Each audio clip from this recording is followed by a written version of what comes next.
Hi guys, मैं हूँ RJ sir और आप सुन रहे थे मेरे साथ तेरे इश्क में, जिसे लिखा है संजना किरोड़ीवाल ने और आवाज दी है मैंने। भाग 15। खाना खाने के बाद सभी वापस होटल के लिए निकल जाते हैं। बार में जो कुछ भी हुआ उससे सबका मूड ऑफ हो जाता है। प्रिया, रुबीना और लक्ष्य पार्थ और साहिबा को वहां इसलिए लेकर आए थे ताकि दोनों के बीच की दूरियां कम हो जाए, लेकिन यहाँ तो बात और बिगड़ चुकी थी। होटल आने के बाद सभी गाड़ी से नीचे उतरे और अंदर चले आए। साहिबा होटल के लॉन में चली आई और आकर वहां पड़ी बेंच पर बैठ गई। रात के 12:30 बज रहे थे। साहिबा खामोशी से बैठी जमीन को देखे जा रही थी। आज पार्थ ने जो किया वो कहीं ना कहीं साहिबा के मन को तकलीफ पहुंचा रहा था। प्रिया ने देखा साहिबा अपने कमरे में नहीं है तो सब उसे ढूंढते हुए नीचे चले आए। लॉन में आकर लक्ष्य ने साहिबा को जब बेंच पर बैठे देखा तो कहा, वो रही साहिबा।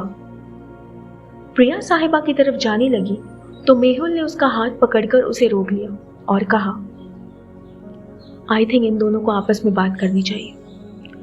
तुम में से कोई उसके पास नहीं जाएगा। पार्थ, तुम जाओ। इस वक्त उसे सबसे ज्यादा तुम्हारी जरूरत है। पार्थ ने मेहुल की तरफ देखा और फिर बेंच की तरफ चला आया। बेंच के एक कोने पर उदास आंखें लिए साहिबा खामोश बैठी थी। उसी बेंच के दूसरे किनारे पर पार्थ आकर बैठ गया। साहिबा ने देखा पार्थ वहां है तो उसने कुछ नहीं कहा, बस खामोशी से सामने देखने लगी। उसकी आंखों में खालीपन पसरा हुआ था।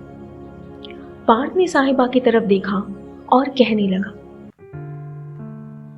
साहिबा, मैं जानता हूं कि आज मैंने जो किया वो बहुत ही गलत था, लेकिन उस वक्त जब उसने तुम्हें छुआ तो बर्दाश्त नहीं कर पाया। और वो सब 5 साल पहले जब तुम बिना मुझसे मिले, बिना मुझे बताए चली गई, तो उस वक्त जो महसूस हुआ वो मैं तुम्हें शब्दों में नहीं बता सकता।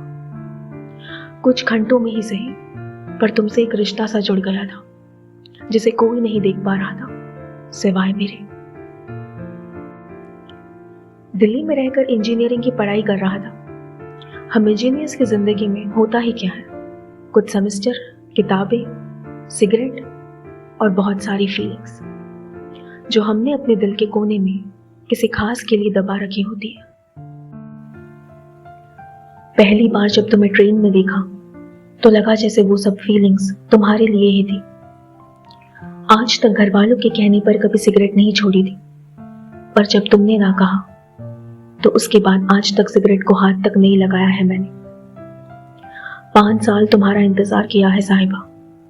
हर रोज ये दुआ करता था कि एक बार तुमसे मुलाकात हो। फेसबुक से लेकर ट्विटर तक हर जगह ढूंढा तुम्हें। पल्लवी दी के फोन से तुम्हारा नंबर भी लिया। हर रोज वो नंबर अपने फोन में डायल करता था, इस उम्मीद के साथ कि एक दिन तुम फोन उठाओगी, लेकिन हर बार सिर्फ रिंग जाती थी। मैं नहीं जानता उस रोज तुम्हारे और पल्लवी दी के बीच क्या बात हुई थी, ना ही मैं जानना चाहता हूं। मैं बस इतना जानता हूं साहिबा कि मैं तुमसे प्यार करता हूं, बहुत प्यार करता हूं। पार्थ ने जो कहा वो सुनकर साहिबा की आंखों में आंसू भर आए। उसने नम आंखों के साथ पार्थ की तरफ देखा तो पार्थ आगे कहने लगा, ये 5 साल मेरे लिए आसान नहीं थे साहिबा। किसी भी इंसान के लिए आसान नहीं होंगे जिसे ये पता ना हो कि उसकी गलती क्या है। इंसान की मौत जब होती है तो वो एक बार मरता है, लेकिन इन 5 सालों में तुम्हारे इंतजार में मैं न जाने कितनी बार मरा हूं, मुझे खुद नहीं पता। 5 सालों से सोया नहीं हूं।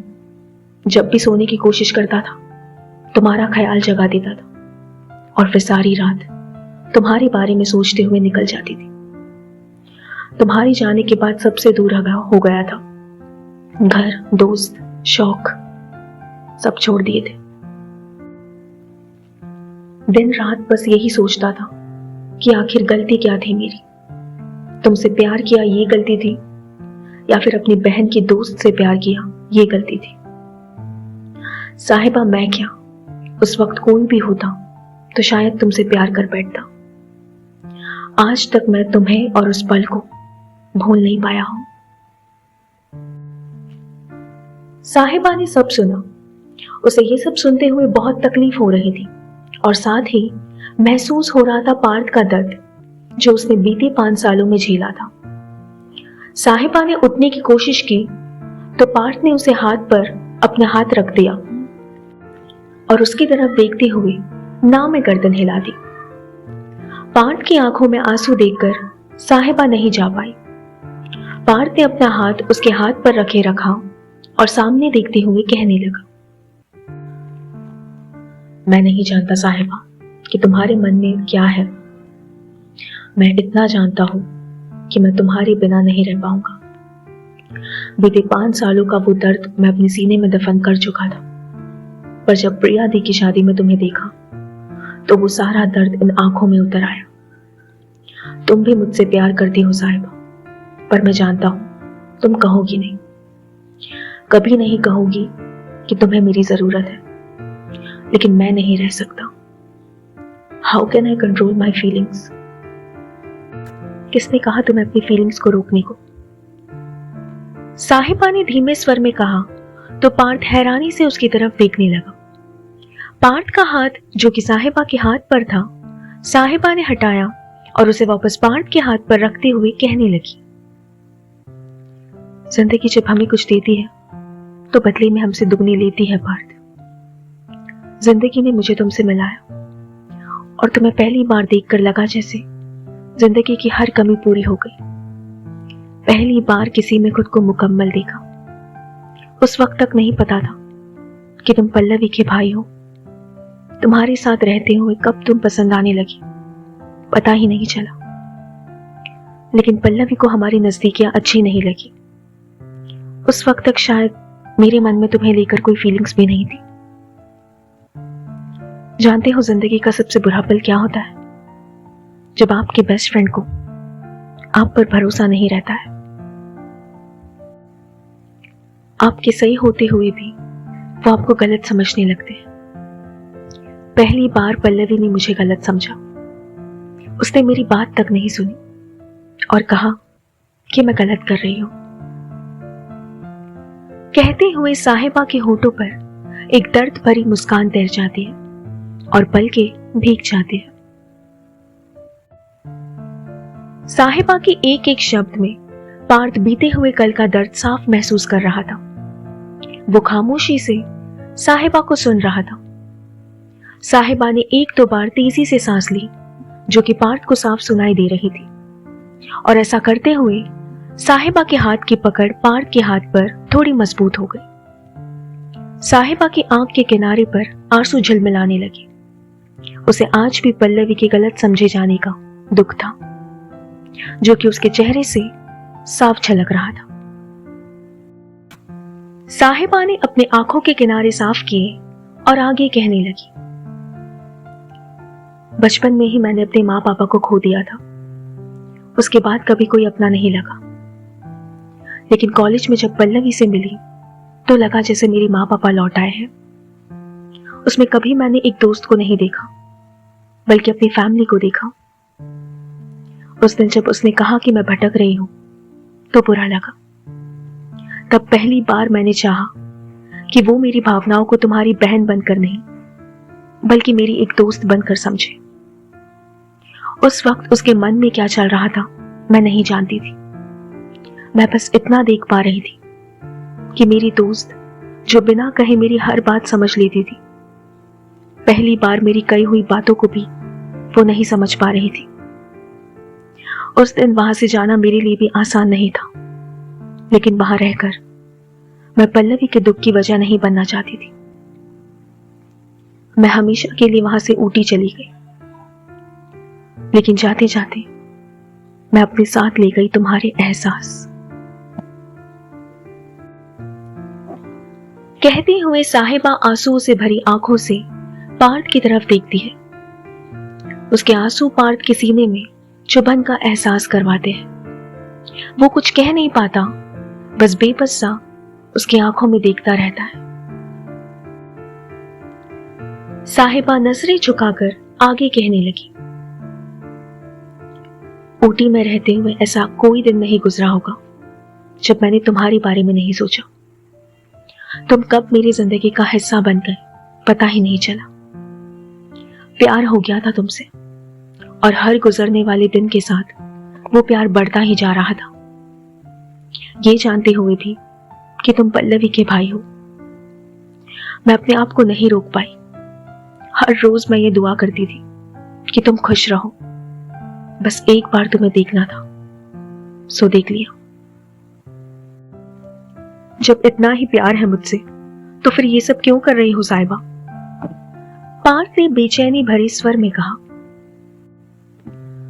साहिबा ने एक नजर पार्थ को देखा और सर्द आवाज में कहने लगी, क्योंकि वो दर्द मैं फिर से नहीं जीना चाहती। पल्लवी की आंखों में अपने लिए नफरत नहीं देख सकती मैं। आज भी जब वो बातें याद आती है तो बहुत तकलीफ होती है मुझे। 5 साल तो क्या, मैं जिंदगी भर तुमसे प्यार कर सकती हूँ, लेकिन कभी तुम्हारे साथ नहीं रह सकती। सिर्फ इसीलिए क्योंकि पल्लवी दी मेरी बहन है? ग्रो अप साहिबा। पल्लवी दी अपनी जिंदगी में खुश है और इन सब में नुकसान सिर्फ हमारा हुआ है। पार्थ ने तड़प कर कहा तो साहिबा ने उसके चोट लगे हाथों को अपने दोनों हाथों में लिया और आगे कहने लगी, मैं तुमसे इतना प्यार करती हूँ कि तुम्हारे लिए पूरी दुनिया को छोड़ सकती हूँ, लेकिन पल्लवी से मैं इतना प्यार करती हूँ कि उसकी खुशी के लिए मैं तुम्हें भी छोड़ सकती हूँ। पार्थ, इन सबको और कॉम्प्लिकेटेड मत बनाओ प्लीज। मैं जिंदगी भर तुमसे प्यार करूंगी, लेकिन बिना तुम्हारी ख्वाहिश के। पार्थ ने सुना तो उसकी आंखों में आंसू भर आए। उसने अपना सर साहिबा के सर से लगाते हुए कहा, मुझे जिंदगी से कुछ नहीं चाहिए साहिबा, बस तुम मेरा साथ दे दो प्लीज।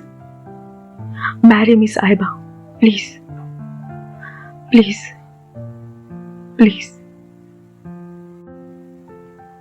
इसके आगे पार्थ कुछ बोल नहीं पाया। उसकी आंखों से आंसू बहकर साहिबा के हाथों पर गिरने लगे। पार्थ का दर्द साहिबा महसूस कर रही थी, लेकिन वो अपने दिल और दिमाग के बीच छिड़ी जंग में उलझी हुई थी। दिल में पार्थ था और दिमाग में पल्लवी, और साहिबा इन दोनों को ही नहीं खोना चाहती थी। पार्थ का सर अब भी उसके सर से ही लगा हुआ था और पार्थ आंखें बंद किए अपने आंसू बहाए जा रहा था। साहिबा ने अपना सर उसके सर से हटाया और उसके हाथों को सहलाते हुए कहने लगी, पता है पार्थ, जिंदगी में 2 इंसान मुझे सबसे ज्यादा अजीज मिले, एक पल्लवी और दूसरी तुम। लेकिन जिंदगी ने मेरे साथ एक बहुत भद्दा मजाक किया है। उसने तुम्हें और पल्लवी को आमने सामने कर दिया और दोनों में से किसी एक को चुनने को कहा। एक तरफ दोस्ती तो दूसरी तरफ प्यार। प्यार तो कभी भी हो सकता है ना, लेकिन दोस्त एक बार गया तो वापस नहीं आएगा। मैं जिंदगी भर तुमसे प्यार करते हुए तुम्हारे बिना रह लूंगी, लेकिन अपनी दोस्त की आंखों में आंसू नहीं देख सकती और अपने लिए नफरत नहीं देख पाऊंगी। तुम्हारे और पल्लवी के बीच अगर कभी कुछ चुनना पड़ा तो मैं पल्लवी को चुनूंगी, और यही मेरा फैसला है पार्थ। हम एक समंदर के 2 किनारे हैं जो कभी साथ नहीं रह सकते। साहिबा प्लीज, पार्थ ने तड़प कर कहा। नहीं पार्थ, मुझसे ये नहीं हो पाएगा, आई एम सॉरी। कहते हुए साहिबा उठी और वहां से जाने लगी। पार्थ समझ गया कि अब तक साहिबा क्यों इतनी खामोश थी और उसके साथ ऐसा बर्ताव कर रही थी। साहिबा पल्लवी को बहुत मानती थी और उसके लिए आज तक वो पार्थ से दूर रही, उन फीलिंग से दूर रही। पार्थ ने अपने आंसू पोंछे और साहिबा के पीछे आते हुए कहा, साहिबा, क्या जाने से पहले एक बार तुम्हारे गले लग सकता हूं? साहिबा ने सुना तो वो खुद को रोक नहीं पाई। उसकी आंखों से आंसू बहने लगे। उसने अपने आंसू पोंछे और पलट कर कहा, अगर मैंने ऐसा किया तो मैं कमजोर पड़ जाऊंगी पार्थ, बाय। कहकर साहिबा वहां से चली गई। पार्थ वापस आकर बेंच पर बैठ गया। साहिबा हमेशा के लिए उसकी जिंदगी से जा चुकी थी और ये बात पार्थ को अंदर ही अंदर तोड़ रही थी। साहिबा ऊपर अपने कमरे की तरफ चली आई। साहिबा को जाता देखकर प्रिया और बाकी लोगों से रहा नहीं गया तो वे सब पार्थ के पास चले आए। प्रिया ने पार्थ के बगल में बैठते हुए कहा, क्या कहा साहिबा ने? पार्थ ने कुछ नहीं कहा, बस सिसकता रहा। कहते हैं लड़के कभी रोते नहीं हैं, लेकिन पार्थ के साथ जो हो रहा था उससे मजबूत इंसान भी टूट जाए। प्रिया ने देखा तो उसके कंधे पर हाथ रखते हुए कहा, पार्थ आर यू ओके? क्या कहा साहिबा ने? वो पल्लवी दी से बहुत प्यार करती है, उनके खिलाफ कभी नहीं जाएगी। उसने कहा कि अगर पल्लवी की खुशी के लिए उसे मुझे छोड़ना पड़ा तो वो छोड़ देगी। वो जिंदगी भर मुझसे प्यार करेगी, लेकिन मुझसे दूर रहकर। पार्थ ने उदासी भरे स्वर में कहा, साहिबा ऐसी जिद क्यों कर रही है? माना कि पल्लवी उसकी दोस्त है, लेकिन तुम तो उसका प्यार हो ना। रुबीना ने पार्थ का उदास चेहरा देखा। रुबीना को पार्थ का उदास चेहरा देखा नहीं गया तो उसने कहा, हम सब चलकर साहिबा को समझाते हैं। मेहुल ने कहा, नहीं जीजू, उससे कुछ मत कहिए। उसने जो कुछ भी मुझसे कहा वो सब कहते हुए उसे कितनी तकलीफ हुई ये सिर्फ मैं जानता हूं। पार्थ ने मेहुल को रोकते हुए कहा तो मेहुल ने कहा, ये कैसा प्यार है तुम दोनों का पार्थ? वो तुमसे प्यार करती है लेकिन तुम्हें अपना नहीं सकती क्योंकि पल्लवी बुरा मान जाएगी। तुम पल्लवी से बात क्यों नहीं करते? मेहुल शांत हो जाइए, इस वक्त पार्थ बहुत परेशान है। कल सुबह हम सब वापस बरेली चलते हैं। पल्लवी भी वहीं होगी, अपने मम्मी पापा के घर। एक बार बैठकर उसे इस बारे में बात करेंगे, उसे समझाएंगे। शायद वो इन दोनों की फीलिंग्स को समझ ले और साहिबा अपना फैसला बदल ले। प्रिया ने कहा, हाँ तुम सही कह रही हो प्रिया, हम सब कल ही वापस चलते हैं। मेहुल ने कहा, सॉरी प्रिया, हम सबकी वजह से तुम्हारा और मेहुल का हनीमून खराब हो गया। लक्ष्य ने कहा, गाइस डोंट से सॉरी, हमारे हनीमून से ज्यादा जरूरी इन दोनों का प्यार है। तुम लोग इस बारे में ज्यादा मत सोचो। मेहुल ने कहा तो प्रिया मुस्कुरा उठी। मेहुल के रूप में उसे इतना समझदार पति जो मिला था। कहानी जारी है दोस्तों, हम फिर मिलेंगे कहानी के अगले भाग में। सुनते रहिए मेरे साथ तेरे इश्क में। Bye bye.